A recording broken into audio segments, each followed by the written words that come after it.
It's Tomb Raider Tuesday, lovelies! And me and Lara are positively shuddering in our toomy bits at the prospect of tackling this, the final level of the Egyptian campaign, the Sanctuary of the Scion. Superb stage, lots of wonderful cinematic moments to take in on our journey through this one, but we must be careful not to become completely overwhelmed with disgusting emotions, and remember to grab this all-important ammo hiding in the corner of the room here. Now, your first unpleasant surprise in this place comes in the lobster-coloured shape of two Atlantean warriors, or crawling Atlanteans if you want to use their official name, who come bounding down this giant staircase at you. And they behave very similarly to the dreaded cat mummies, except these vicious little bastards are also capable of some nasty ranged attacks, utilising darts and fireballs. Up the stairs here we find yet more lead spit for our favourite shooters.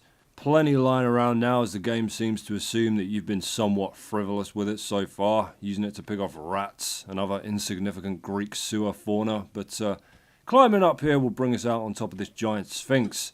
That's right. You remember me moaning about the geographically incorrect placement of the Sphinx in the city of Kharmoon? Well, there's another one here. Those damn show-off Egyptians. You couldn't just build one of anything, could they? Now, it's very common to think of the Sphinx as an Egyptian invention simply because it's the most well-known of its kind. But, place your hands on top of your heads, lovelies, I'm about to do some mind-blowing here. The world-famous Great Sphinx of Giza isn't even a Sphinx at all. You okay? You look pale. Here, take a shot of this. What? I don't know. Found it under the sink. Keeps me on my toes. No, the name Sphinx is Greek and comes from the old word sphingo, which means to constrict or squeeze.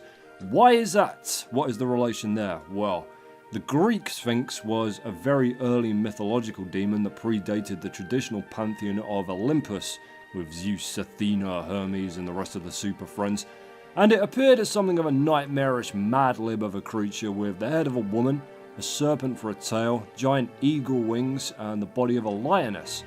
And the Greeks observed that lionesses, who are the hunters of their prey, not the males, routinely strangled or squeezed their prey to death by grabbing their throats and their jaws, slamming them to the ground and suffocating them. So that method of execution, squeezing or sphingo, became the namesake of this imaginatively constructed atrocity. Now, by contrast, you'll notice that the Egyptian Sphinx has a lion's body but the head of a man, which is believed to represent the pharaoh Khafra, who was, by all accounts, a massive dick who really got off on building crap to honour himself. Let's just pause the history lesson for a moment here to introduce you to another new enemy, the winged Atlantean. Oh, wings here might seem fearsome, and to be fair to him, he does have the potential to be with the ability to hurl highly damaging fireballs at you. But bless his ungodly heart, he never seems to be able to get them off, preferring instead to flap around harmlessly and get stuck under ledges, while his atrocious AI pathing struggles in vain to find a suitable landing spot for him. He does still go off like a mid-air cluster bomb when he dies though, so be wary of that at least. Now, in the same area as the Sphinx, Khafra built an enormous pyramid complex, the crowning jewel of which was of course his own pyramid, second only in size and grandeur to his father Khufu's tomb, which is commonly referred to as the Great Pyramid, makes up one of the 7 wonders of the ancient world. So the Greeks wound up giving the Sphinx its name quite early, in fact, as the early Greeks used to trade with the Egyptians quite prominently, but there are actually no records to indicate what the Egyptians originally called this great statue. But we do know that by at least 1400 BC, just over 1,000 years after it was first built, Thutmose IV referred to it as both the Khepret and Horem Arket, which means Horus of the Horizon, in his dream stele, one of which was usually commissioned when a pharaoh first took power as a statement of his divinity.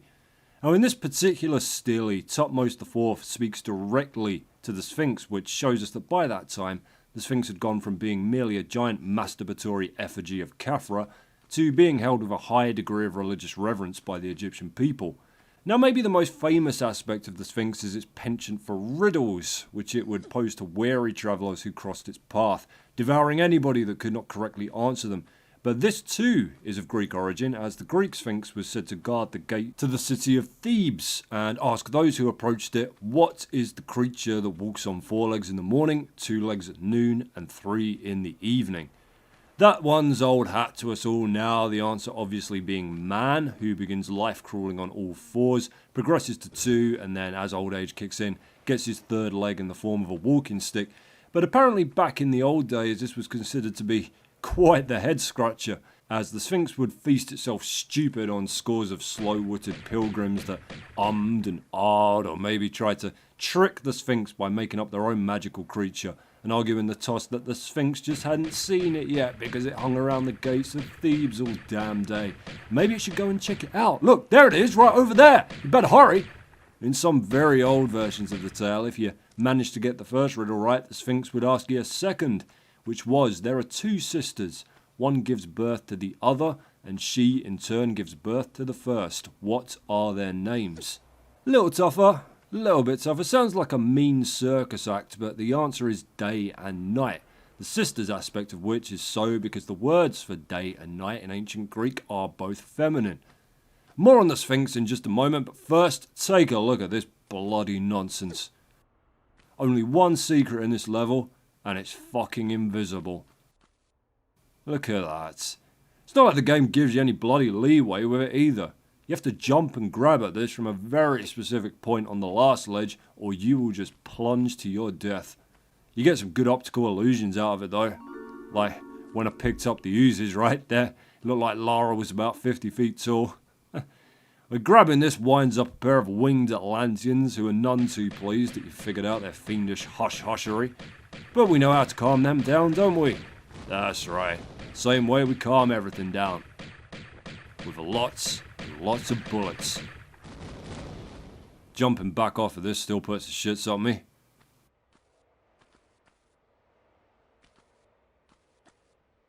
Thank goodness. We're safe and well for another day. So, it was finally the Greek hero Oedipus who outwitted the Sphinx with the correct answers, and somewhat overdramatically, the beast reacted by immediately committing suicide by jumping off a high rock, or alternatively, eating itself alive.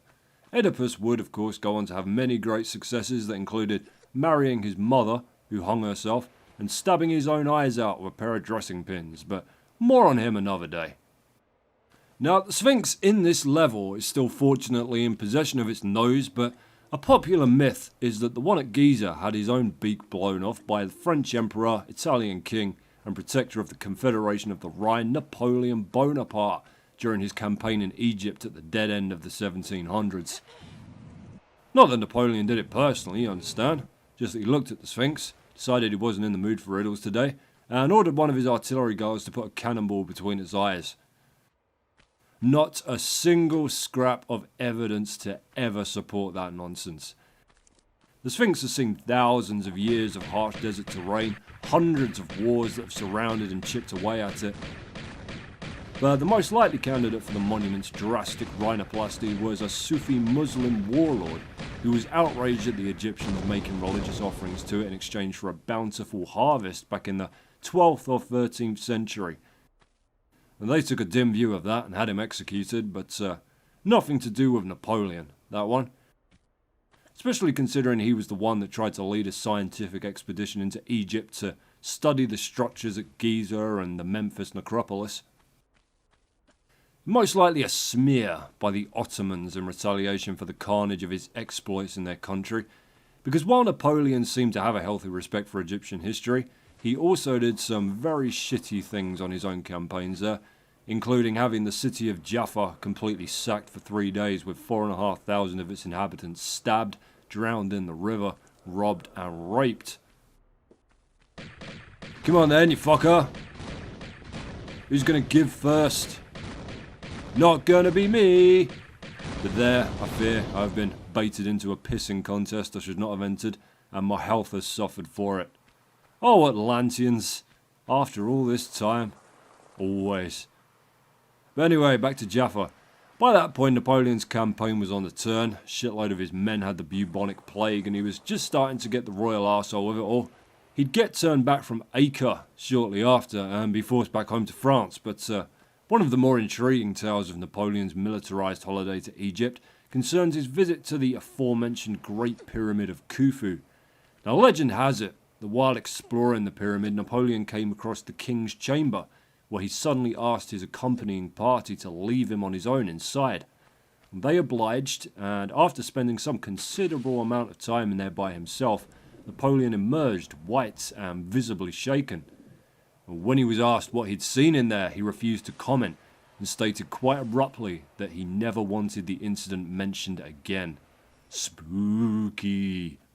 Now, allegedly, many years later on his deathbed, Napoleon was asked by a close friend what it was that he'd seen inside the king's chamber that had unnerved him so dramatically, to which Napoleon began to reply, before stopping himself by telling his friend that there was no point, as he'd never believe what he had to say. Great story, probably bullshit. Napoleon's own private secretary in Egypt refutes that he ever visited the Great Pyramid at all, saying instead that he sent somebody else inside to take a look around, and they reported that there was nothing to see in there, so off they all went. But it's not the first time that somebody's reported supernatural happenings within the pyramid. The British occultist Aleister Crowley apparently had a right old time in there with prophetic visions and glowing lights and auras, and the author Paul Brunton, who wrote a lot about neo-Hindu spiritualism in the 1930s, claimed to have been attacked by circles of devilish apparitions, madmen and hulking shadows. That's not to mention the ghost of Khufu himself, who actually doesn't seem particularly interested in haunting his own pyramid, and instead elects to walk up and down streets on the outskirts of Giza in full ceremonial armour, knocking on people's doors and telling them to get out of their houses. Nice to see he's still in work, eh? Alright, well, we have our prize. Let's go and smash it into the Sphinx's head and see where it gets us. See? See? You know, I've had some fair amount of disbelief that I would ever play Tomb Raider with the keyboard controls. Fraggers, they say, don't you know there's programs available that'll let you play with your gamepad? Don't you know? Of course you don't, otherwise you'd be using them right now, wouldn't you, fraggers? No, I like the keyboard controls. Sorry, but I do. But the jump key's right next to the Windows button, fraggers! You're dicing with death. Come on, what, your fingers incapable of smushing the Windows key? You're Andre the motherfucking Giant? Get some fucking finesse, man. I mean, I like them in these early games anyway. I'm not playing Legend or Anniversary or any of that with a keyboard, but here they feel a lot more natural and precise just because everything's on a grid system. I guess that doesn't make a whole lot of sense really, you know, one tap of the forward key here is going to be exactly the same as a controller, but I don't know, I grew up playing Tomb Raider on PC. It was one of the few things that our crappy desktop could run, and it was keyboard or joystick. Like one of those fucking flight control joysticks. Yeah, you want an experience you'll never forget, try playing Tomb Raider on one of those third-party pieces of shit with their flashy names, like the Cobra Deathstrike or the Falcon Skyrender Black. The crazier their names were, the crappier they generally handled. By logic alone, you wanted to be looking out for the most mundane title you could find, like the Soft Works Accountant, or maybe a top-of-the-line sullen pedestrian. You know that little inner glow of satisfaction you get when you arrive at the bus stop just as the bus is pulling in? There's a couple of people in front of you, giving you just enough time to sort your change out so you're not fumbling about for it awkwardly in front of the driver and all the other passengers. Well, get ready to somehow transplant that damp joy that temporarily distracts you from wondering whether anybody would really miss you if you weren't too utterly apathetic to just kill yourself into a gaming experience that PC curmudgeon calls tolerable and worth money. Just like I nearly killed myself there, like an idiot. You know, one of the really great things about this level is the sense of scale you get out of it. Like from the first time you climb out at the beginning of the stage and realise you're standing on top of a giant Sphinx, to my absolute favourite part, which is coming up in just a moment, the entire thing just takes you aback with the majesty of it, instead of, say, the existential dread you feel gazing down at the gibbering Tower of Babel that is St. Francis Folly. Now here, you see, this was breathtaking back in the day. It still gets me when I play it now. This underwater chamber is just huge beyond anything that you've had to swim through so far. Like, it's so big that you can nearly run out of oxygen just swimming to the bottom and back, and That's communicated to you perfectly with these two enormous drowned statues of Horus and Set sat side by side. There's a few pickups here to bait you into losing track of your air supply and foolishly drowning, but what we're looking for is just tucked away down inside Set's naughty quarters, which is a lever that will partially unflood this area and let us go clambering all over these noble monuments like the annoying additive riddled child of a bored parent. You can get banned from Egypt for life for climbing up the pyramids. Not that you'd really need to go back after that. That's going to be the high point of your trip, really, isn't it? No pun intended. Everything after that is a downward slope, but try not to die of either sunstroke or explosive diarrhea. Alrighty, we're coming on to the home stretch now. You know, one of the other things I always felt worked really well in Tomb Raider was the fog of war. You know, like, because of the technical limitations, you can only see like 20 feet in front of you, and then it drops off into pitch black, but I think it adds to the atmosphere tremendously. I was searching for a word there. Konami used it to great effect in Silent Hill, of course, with the fog that simultaneously hid the distance drawing's shortcomings and gave the town its chilling atmosphere. And similarly, here it actually makes sense, seeing as you're supposed to be poking around these pitch black, largely underground or sealed off locations. But it also serves to just freak you the fuck out with a constant creeping paranoia of what's going to come sprinting out of the darkness at you. Especially when you know there's cat mummies prowling about, looking for a nightmare to fuel. Oh my god, these bloody winged Atlanteans. Even the bats never used to show themselves up this fucking badly. As you'll see in a couple of levels' time, these Atlanteans are supposed to represent the pinnacle of evolution, which is hard to stomach, given the fact that they appear to share a flight pattern with a one-winged plane. Look at this naughty, naughty medipack. Naughty. Look how much it doesn't want to be found. You little rascal. It's literally inside a solid object. We'll be able to save ourselves a bit of a climb down here if we drop and scooch over to the right and let the slope do all the hard work for us. Here we are. Alright, gotta be careful now. I've lost far more health than I wanted to while I was wittering away about Napoleon and Sphinxes, and there's a nasty little fight coming up with two crawlers and a centaur, plus we've still got to fight Larson, so easy does it. Alright, this is, as far as I can remember, one of the earliest examples of the obscenely long passageway before upcoming hardships in a video game. It might even have a save point in the PlayStation and Saturn versions, can't remember. Either way, look, drops you some ammo, gratefully received. There's some more of it a couple of corners later. I think the best super long corridor before a showdown I've ever come across was, again, Silent Hill, or rather Silent Hill 2. When you walk down that, well, it must have been like 2 miles to get underneath Lake Toluca. Creepy as fuck. Nearly there, nearly at the top. I swear this constitutes like half the damn level. Be running up that road, be running up that hill, be running up that building. Right, here we go. As soon as you pick up that scarab, you're in for a world of pain. Prepare your hindquarters. Right, so don't charge straight in there. My goodness, you'll die horribly. Even if you're at full health, they'll rip you apart like a bag of crisps. Right, so what we're going to do instead is just back on up. Just keep backing up down this here corridor and rely on their terrible mid-90s sense of direction to give us the advantage here. This really isn't my favourite way to fight anything in this game, but even this is a risk.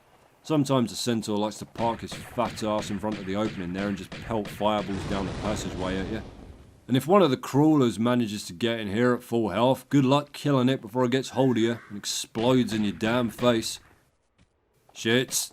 Shit. So you start launching your crap at me, you Atlantean fuck. Don't you dare. You should be just about clinging to life now. We should be alright to hop out and finish the job. There we go. Woo! That's the rough part done and dusted. So here we are, back at the start of the level. Yeah, it's one of those where the exit's staring you right in the face from the get-go, but you got to go on an epic quest to use it. In fact, the artifact you need to open the door is staring you right in the face from the start as well, isn't it? Too cruel, Sanctuary of the Scion. Too cold. You grab some supplies, hop down the janky sand slope, and through the little opening in the wall here is our last challenge of the level, Senor Larson. I still got a pain in my brain from you. And it's telling me funny ideas now, like to shoot you to hell. Big talk from an even bigger idiot. Larson's only really dangerous up close here. Stayed kinda mid-range from him, and as you can see, he couldn't shoot the balls off a dude if their dick was stuck in his mouth. Nighty night, you drooling dipshit. That's the last we'll see of him. And here, finally, after a monumental journey, here is our third and final piece of the Scion. What a quest, what an odyssey. And yet, it doesn't end here. What? Huh? There's treachery afoot next week on Tomb Raider Tuesday, and I cordially invite you to join me in avenging it as we enter the game's final region, Atlantis.